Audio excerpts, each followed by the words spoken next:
আসসালামু আলাইকুম। নাজমুল ইসলাম নতুন একটা ভিডিও নিয়ে আপনাদের সামনে আসলাম। এটা হচ্ছে কাতলা মাছ। এই কাতলা মাছ পুকুরের উপরে বিস্তারের মাছ। এই মাছটা অল্প সময়ে অনেক দ্রুত বাড়ে। এই মাছটা আলাদা কোনো খাবার দেওয়া লাগে না, পুকুরের উপরের পানি চুষে এই মাছটা বড় হয়ে যায়।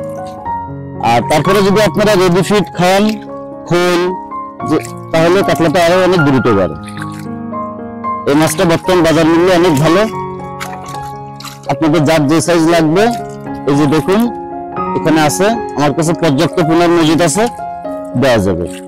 উপরে স্ক্রিন নাম্বারে যোগাযোগ করতে পারেন, আর সরাসরি এসে নিয়ে যেতে চাইলে নিয়ে যেতে পারবে। এই যে কাতলা।